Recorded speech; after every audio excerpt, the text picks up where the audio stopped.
اظہار تذلل کرنا، اپنے آپ کو ذلیل کرنا، اپنے آپ کو ذلیل کرنا. اور عبادت کہتے ہیں اظہار تذلل کا جو اعلیٰ درجہ ہے نا، اس کا نام عبادت ہے. اب آسان لفظوں میں کہوں تو یہ ہے کہ بھائی انتہا درجے کی تعظیم کرنا جس سے آگے تعظیم نہ ہو سکتی ہو. اب جو بندہ تعظیم کرتا ہے کسی کی، قیام کی صورت میں ہو یا رکوع کی صورت میں ہو، اب ایسا تو نہیں ہے، کرے گا بندہ اتنا ہی جتنا وہ کر سکتا ہے. اب ایسا تو نہیں ہے کہ وہ الٹا لٹک جائے. یہ تو اب مطلب کوئی اگر کسی کے ذہن میں یہ آ جائے، یا کئی لوگ ایسے اعتراض کر دیتے ہیں کہ نہیں سجدے سے زیادہ بھی ہو سکتی ہے تذلیل، بندہ اپنی کر سکتا ہے. وہ اچھا جی وہ کیا، وہ اس نے صرف پیشانی رکھی ہے نا، وہ ٹکرے مارنا شروع کر دے.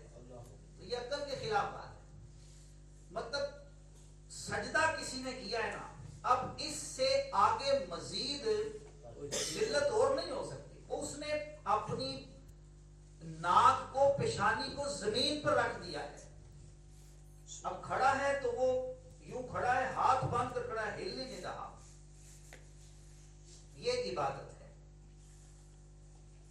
اب سمجھ میں آ گئی بات؟ عبودیت اظہار تذلل کو کہتے ہیں، اور عبادت اظہار تذلل کے اعلیٰ درجے کو کہا جاتا ہے. اور اسی کا مستحق، اس کا مستحق وہی ہوتا ہے جو انتہائی تعظیم کا مستحق ہوتا ہے. اور وہ کون ہے؟ اللہ تعالیٰ. عبادت کے لائق کون ہے؟ اللہ تعالیٰ. اب ایک اہم بات ہے، وہ آپ لکھ لیں، نوٹ کر لیں اس کو. عبادت کی بنیاد، یہ لکھ لیں، یہ بات لکھ لیں. عبادت کی بنیاد کسی کو الہ یعنی مستحق عبادت سمجھ کر، عبادت کی بنیاد کسی کو الہ یعنی مستحق عبادت سمجھ کر اس کی انتہائی تعظیم کرنے اور اس کے سامنے انتہائی عاجزی کرنے پر ہے.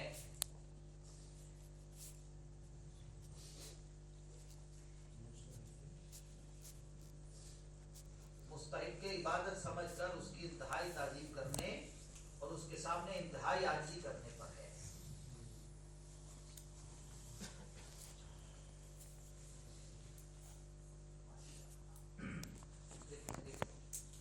لکھ لیا؟ اچھا جی، تعظیم کو چونکہ عبادت کیا دیتے ہیں مخالفین جو ہیں، ہماری تعظیم کو کیا کہہ دیتے ہیں؟ وہ عبادت. جو ہے ماشاءاللہ. عبادت اور تعظیم میں میرا خیال ہے کہ فرق سمجھ لیا جائے. عبادت اور تعظیم میں فرق کیا ہے؟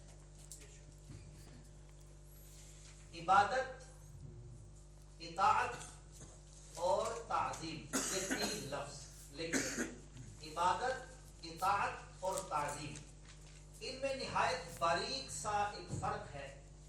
بعض لوگ اس نازک فرق کا اعتبار نہیں کرتے اور دھڑا دھڑ شرک کے فتوے ڈال دیتے ہیں.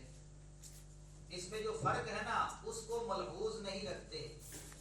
توجہ ادھر رکھیں، آنے والوں کی طرف نہیں. اچھا، وہ فرق نہیں کرتے تو اطاعت کو عبادت کہہ کر اللہ تعالیٰ کے برگزیدہ بندوں کی تعظیم اور پاکیزہ ہستیوں سے نسبت رکھنے والی چیزوں کے ادب کو وہ شرک سمجھنے لگتے ہیں. اور اس طرح پھر نتیجہ کیا نکلتا ہے؟ سارے مسلمانوں کو مشرک قرار دے دیتے ہیں. اب ان تینوں میں فرق ہے. عبادت کیا ہے اس کی تفصیل میں بیان کر چکا ہوں. عبادت کیا ہے کہ کسی کو الہ سمجھ کر، کسی کو یہ یاد رکھیے، عبادت اس وقت ہوگی جب کسی کی تعظیم اس انداز سے کی جائے کہ اس کو الہ سمجھ لیا جائے. الہ سمجھ کر، الہ عبادت کے لائق. اب عبادت کے لائق سمجھ کر اگر کسی کو تعظیم کی تو پھر کیا ہے؟ یہ اب عبادت ہے. الہ سمجھا پھر عبادت. اور اگر الہ نہیں سمجھا، کسی کو بندہ سمجھا، اللہ تعالیٰ کا بندہ سمجھا اور اس کی تعظیم کی، تو پھر یہ عبادت نہیں بلکہ محض تعظیم ہے، محض اطاعت ہے اور محض یہ اس کا احترام ہے. اطاعت اور تعظیم، اب ان دونوں کے بارے میں سمجھ لیں کہ یہ اللہ کے بندوں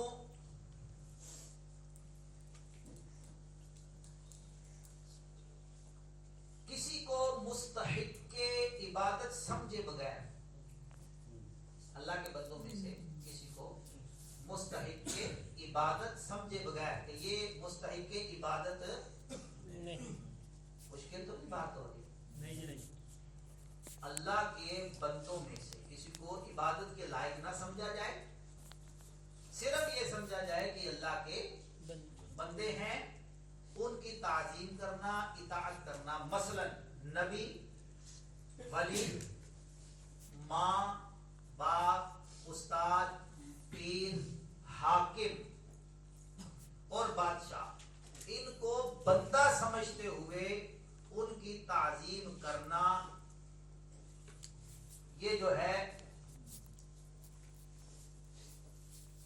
عبادت کے زمرے میں نہیں آتا. عبادت کے زمرے میں نہیں آتا. اطاعت اور تعظیم، یہ بات بھی آپ نوٹ کر لیں گے تو فائدہ دے گی. اطاعت اور تعظیم اللہ تعالیٰ اور بندوں سب کی ہو سکتی ہے. اطاعت اور تعظیم اللہ کی بھی ہو سکتی ہے، بندوں کی بھی ہو سکتی ہے. ٹھیک ہے، بات مشکل تو نہیں ہوگی. ایک دم وہ میرا خیال ہے تقریر سے ہم تدریس کی طرف آئے ہیں نا. عبادت صرف رب کی ہوگی. یہ جو لکھوایا اس کو لکھ لیں، یہ بھی فرق بالکل واضح ہونے لگا. آ جائیں، یہ کرسی آگے کریں. حضرت مولانا آگے کرسی ادھر رکھیں. توجہ کریں، توجہ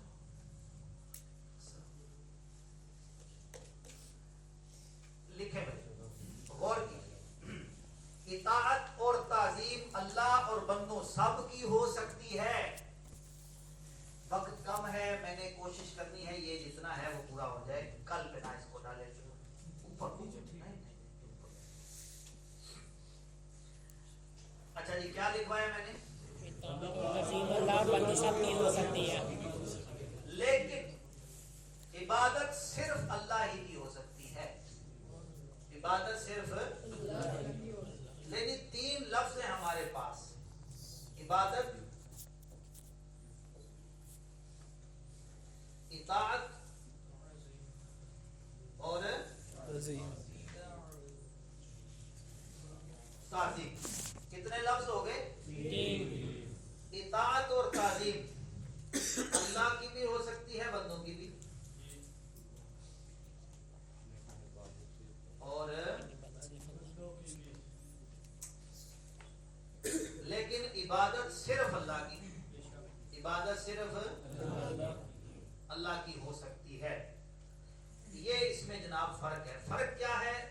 عبادت، اطاعت، تعظیم، ان تینوں میں فرق یہ ہے کہ جب کسی کی تعظیم الہ سمجھ کر کی جائے وہ عبادت ہے، اور اگر الہ نہ سمجھا جائے، بندہ سمجھ کر تعظیم کی جائے تو وہ عبادت ہرگز نہیں ہو سکتی. اتنی سی بات سمجھ آ گئی. اگر الہ سمجھ کر تعظیم کی، عبادت کے زمرے میں چلی جائے گی.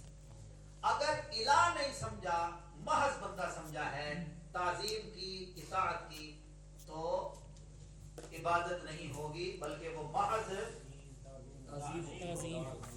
قرآن مجید میں ان تینوں لفظوں کا استعمال ہوا ہے.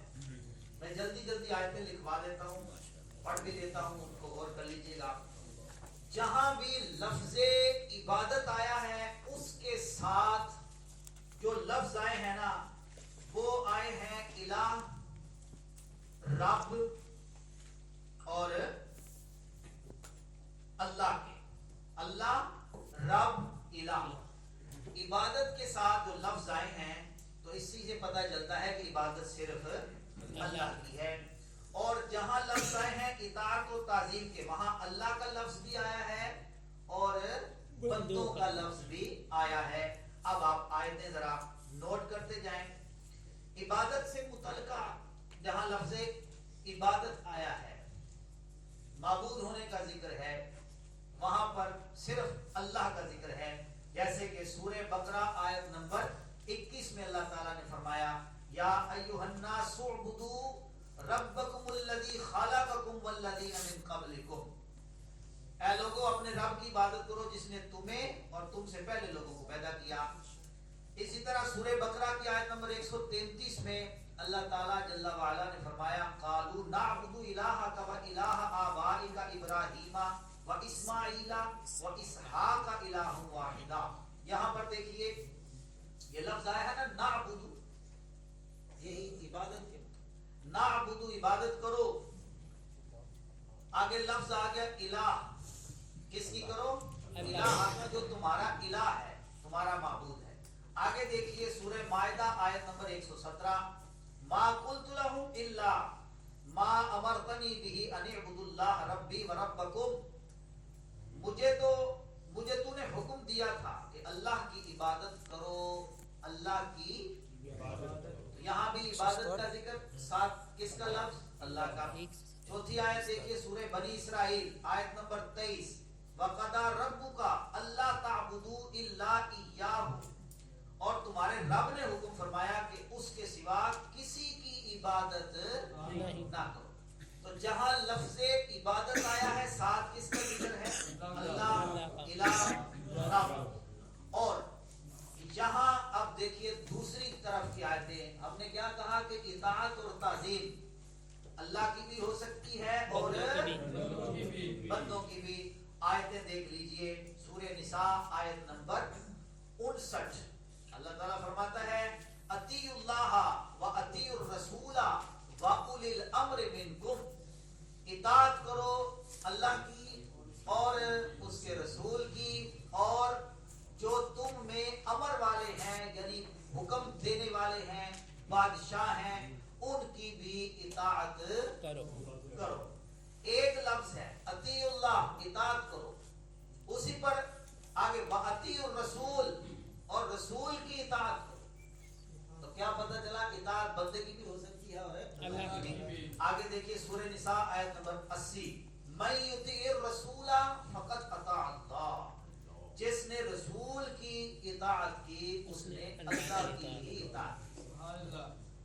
سمجھ شریف میں آئی بات. آگے دیکھیے سورہ حج کی آیت نمبر 32. یہ تو اطاعت کی بات ہوگی. اب آگے تعظیم. تعظیم کو نہیں مانتے باقی نہیں جی، تعظیم کی تو عبادت ہو گئی. دیکھیے قرآن کیا کہتا ہے وَمَن يُعَظِّمْ شَعَائِرَ اللَّهِ فَإِنَّهَا مِن تَقْوَى الْقُلُوبِ. اور جو اللہ کی نشانیوں کی تعظیم کرے، جو اللہ کی نشانیاں کیا ہیں؟ ان الصفا والمروہ من شعائر اللہ، وہ بھی اللہ کی نشانی. اور صفا مروہ ہے کیا؟ پہاڑیاں. پہاڑیاں کس کی ہیں؟ کیا وہ پتھر. بت بھی پتھروں کے ہوتے ہیں جی، اور یہ بھی پتھر. یہ اللہ کی نشانیاں اور وہ اللہ کے دشمن. فرق کیا ہے؟ نسبت نے فرق کر دیا. ان کی نسبت اللہ کی بندی سے ہوئی، شاعر اللہ بندی. مسجدیں بھی شاعر اللہ ہیں، ہم تعظیم کرتے بھی ہیں. بھائی ایک ہی فیکٹری سے کیوں جی راجہ صاحب اینٹیں لی جائیں، ایک ہی فیکٹری سے سیمنٹ لیا جائے، ایک ہی فیکٹری سے یہ ٹائلیں لے کر ایک کا استعمال واش روم کے لیے کر دیا اور ایک کا این مسجد کے لیے. وہاں ہم جوتے لے کے جا رہے ہیں، یہاں اتار کے آ رہے ہیں. تعظیم ہو گئی، تعظیم کر رہے ہیں. یہ اللہ کی نشانیاں ہیں. تو یہی فرمایا وَمَن يُعَظِّمْ شَعَائِرَ اللَّهِ فَإِنَّهَا مِن تَقْوَى الْقُلُوبِ. اور جو اللہ کی نشانیوں کی تعظیم کرے تو یہ دلوں کی پرہیزگاری ہے. پتہ چلا اللہ کی نشانیوں کی تعظیم، اللہ کے سب سے بڑی نشانی تو اللہ کے نبی ہوتے ہیں نا، اور نبیوں میں بھی سب سے بڑا مرتبہ پانے والے رسول اللہ ہے۔ تعظیم کوئی اس وقت کرے گا جب اس کے دل کے اندر تقوی ہوگا، جب اس کے دل کے اندر تقوی ہوگا۔ قرآن نے یہی کہا نا، فَإِنَّهَا مِن تَقْوَى الْقُلُوبِ، یہ دلوں کی پرہیزگاری ہے، انہیں نصیب ہوتا ہے تعظیم کرنا جب دل کے اندر پرہیزگاری ہو۔ اور دوسری صورت میں کیا ہے وہ کل ہم بیان کر چکے، فی قلوبہم مرض، فی قلوبہم مرض فزادہم اللہ مرضا۔ اللہ فرماتا ہے جس کے دل میں مرض آ جاتا ہے، بیماری آ جاتی ہے، ہم اس کو اور بڑھاتے ہیں، ہم اس کو اور بڑھاتے ہیں۔ یہ فہم قرآن بھی ایسوں کی تکلیف میں اضافہ کرنے کا سبب بنے گا۔ اللہ تعالیٰ ہمیں توفیق ہمت دے۔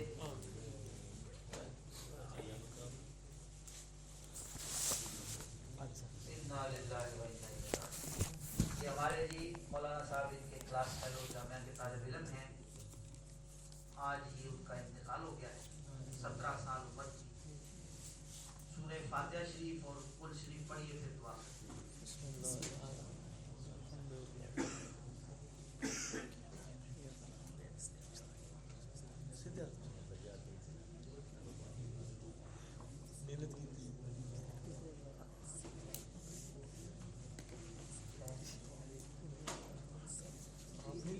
تھوڑا سا ٹائم آپ کا آج دیکھیں نا جی، دو طرح کی، ایک یہ خبر غم آ گئی، اور یہ دیکھیں میں آپ کو چلیں بات بڑی بتاؤں، شکیل بھائی ہمارے بیٹھے ہیں، آج آپ دیکھ رہے ہوں گے یہ صرف کہنے کی حد تک دھولا نہیں لگ رہے، آج واقعی ان کا نکاح تھا، نکاح کے بعد رخصتی بھی ہوئی ہے اور کلاس میں بر وقت تشریف، ٹھیک ہے، دلہن آج آئی ماشاءاللہ، اللہ تعالیٰ ان کی شادی مبارک کرے۔ تو کلاس نہیں جی چھوڑی انہوں نے،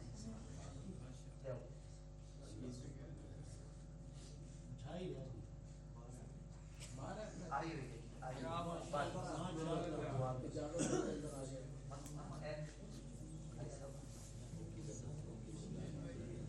آپ نے پڑھ لی تھی۔ آج ہمارے الحمدللہ گجرات کے خطیب ہیں، امام ہیں، تشریف لائے ہیں،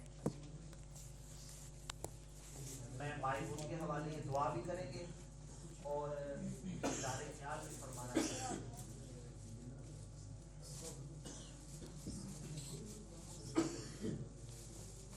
خاموشی سے بیٹھا اعوذ باللہ من الشیطان الرجیم، بسم اللہ الرحمن الرحیم۔ اسلام، دین اسلام کے عظیم طلباء، اللہ رب العزت کا بے پناہ شکر ہے کہ اللہ رب العزت نے آپ کو اپنے محبوب کریم کے دین مدین کی خدمت کے لیے چن لیا۔ انہیں پر خاص کرم ہوتا ہے جس پر اللہ رب العزت خصوصی شفقت کرنا چاہتا ہے، جنہیں نوازنا چاہتا ہے۔ وقت کافی بیت چکا ہے، حضرت کے ذرا نوازی ہے اور عظیم انسان ہے۔ اللہ رب العزت ان کی کاوشوں کو، ان کی نعمتوں کو، ان کے پڑھانے کے انداز کو، ان کی آپ کے طلباء کے ساتھ محبت و شفقتوں کی جو خیرات ہے انہیں مزید عطا فرمائے۔ اور میں دعا گو ہوں کہ اللہ رب العزت آپ کے علم میں، عمل میں مزید برکت عطا فرمائے۔ بسم اللہ الرحمن الرحیم، اللہم صلی علی سیدنا و مولانا محمد وعلی آل سیدنا مولانا محمد مبارک وسلم وسلم علیہ۔ الہی العالمین، حاضرین نے جتنی تعداد میں سورۃ فاتحہ، سورۃ اخلاص پڑھی، ایک ایک حرف کو، ایک ایک لفظ کو اپنی بارگاہ میں شرف قبولیت نصیب فرما۔ اس کا ثواب نبی رحمت صلی اللہ علیہ وآلہ وسلم کی بارگاہ میں گنہگار غلاموں کی طرف سے ہدیۃً تحفۃً پیش کرنے لائق قبول فرما۔ حضور کے وسیلہ جلیلہ سے تمام انبیاء کرام، اہل کرام، صحابہ کرام، صحابیات، ازواج مطہرات، بالخصوص حضرت عائشہ صدیقہ رضی اللہ تعالی عنہا اور حضور کی دیگر ازواج کی ارواح کو اس کا ثواب پیش کرنے لائق قبول فرما۔ خصوص بالخصوص ان تمام تر کلمات عبادت کا ثواب تمام سلاسل کے بزرگان دین کی روایت ارواح کو پیش کرتے لائق قبول فرما. غزوہ بدر کے شہداء، غزوہ احد کے شہداء و شہیدان کربلا و اہل بیت کرام کی ارواح کو اس کا ثواب پیش کرتے لائق قبول فرما. بالخصوص ماہ جمادی الثانی شریف کی بابرکت مہینہ کی مناسبت سے یار غار یار مزار سیدنا صدیق اکبر رضی اللہ تعالیٰ عنہ آپ کی روح پر فتح کو اس کا ثواب پیش کرتے لائق قبول فرما. ان بیٹے کے لیے سال ثواب کے لیے کہا گیا الہی اس بچے کے قبر کی نظروں کو آسان فرما، کربٹ کربٹ جنت عطا فرما، آل خاندان کو صبر جمیل عطا فرما. حضرت حنظلہ غسیل الملائکہ حضرت حنظلہ رضی اللہ تعالیٰ عنہ کی شہادت کا صدقہ الہی العالمین کو بہار عطا فرما، جنت الفردوس میں اعلیٰ مقام نصیب فرما. الہی تمام احباب کے علم میں عمل میں برکت عطا فرما. حضرت علامہ حسن رضا صاحب الہی ان کی کاوشوں کو اپنی بارگاہ میں شرف قبولیت فرما کے اس محفل پاک کو روزانہ کے اس عمل کو تدریس کے عمل کو اپنی بارگاہ میں فہم قرآن کے کلاس کو اپنی بارگاہ میں شرف قبولیت فرما کے عظمت عطا فرما، بلند عطا فرما. دین مدین کی مزید خدمت کی توفیق نصیب فرما. ان کے علم عمل میں مزید برکت عطا فرما. ان اللہ و ملائکتہ یصلون علی النبی یا ایھا الذین آمنوا صلوا علیہ وسلموا تسلیما. اللہم صلی علی سیدنا مولانا محمد مبارک وسلم. آخر میں ہمارے شبیر بھائی یہ نئی زندگی کا آغاز جو انہوں نے کیا ہے الہی ان کے زندگی کے نئے سفر میں برکتیں عطا فرما. زندگی میں آنے والے ہر مسائل کے حوالہ سے ذہنی ہمانگی نصیب فرما. اللہم صلی علی سیدنا و مولانا محمد مبارک وسلم.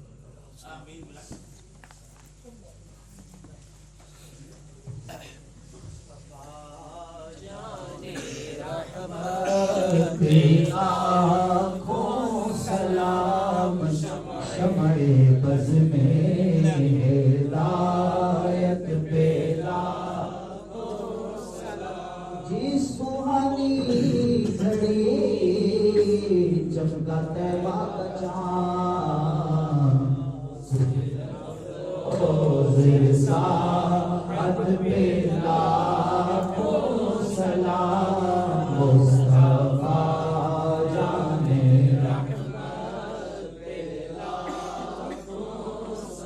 مجھ سے خدمت کے قدسی کرنے حاضر مصطفیٰ جانے رحمت سلام شمع بز میں ہدایت پیدا کو سلام. ہمارے بھائی ہیں سکین بھائی دلہا بنے ہیں. چند منٹ آپ اور ذرا روکیں. ان کی شادی کے موقع پر صحرا خوشی کا ایک لمحہ ہوتا ہے. تو یہ کچھ عرصہ پہلے ہمارے دوست کے لیے انہوں نے تو ہمیں خیر ہر وقت بتایا ہوتا ہے ان کے نام سے نیا سہرا میں لکھ دیتا. کسی اور کے لیے سہرا لکھا تھا کیونکہ دعائی اشعار پر مشتمل ہے. ان کے لیے چند سے پڑھ دیتے ہیں. سہرا ہے آج دولہا کے سر پر سجا ہوا، سہرا ہے آج دولہا کے سر پر سجا ہوا، اور چہرہ مثل پھول ہے اس کا کھلا ہوا، اور چہرہ مثل پھول ہے اس کا کھلا ہوا.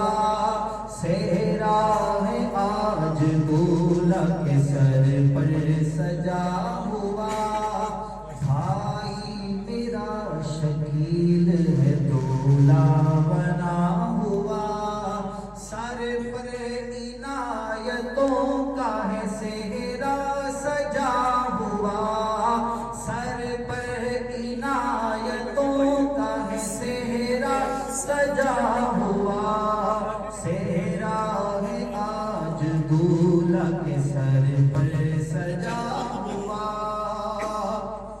ماں باپ کو احباب کو ڈھیروں مبارکیں، ماں باپ کو احباب کو ڈھیروں مبارکیں، محفوظ ہوں ہمیشہ حسن حسد سے قرابتیں محفوظ ہو ہمیشہ حسد سے قرابتیں صحرا ہے آج دولہا کے سر پر سجا ہوا اللہ دائمی انہیں خوشیاں عطا کرے اللہ دائمی انہیں خوشیاں عطا کرے ان سے ہر ایک موڑ پہ رحمت وفا کرے ان سے ہر ایک موڑ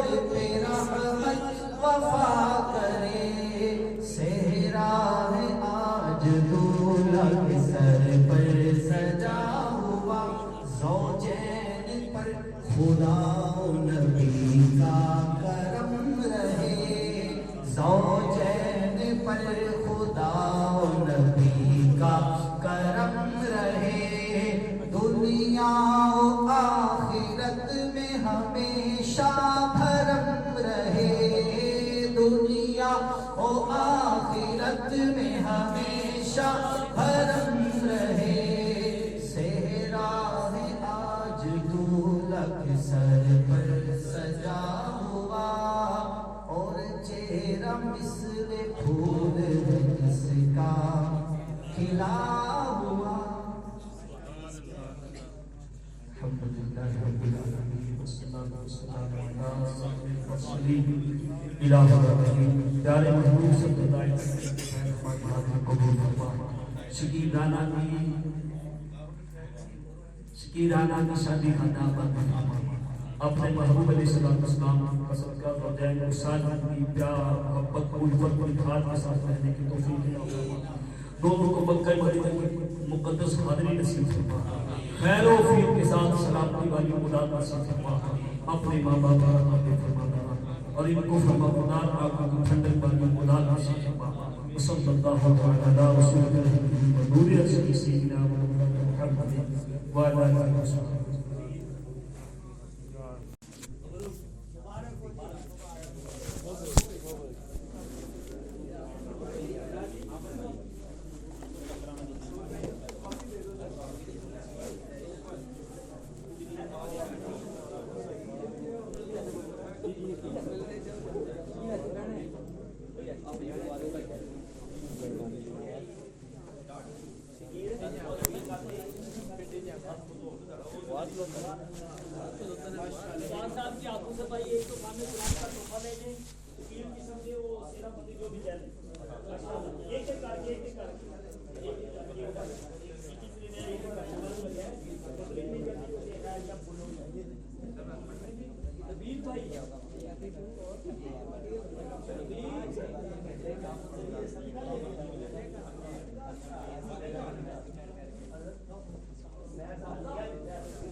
علیکم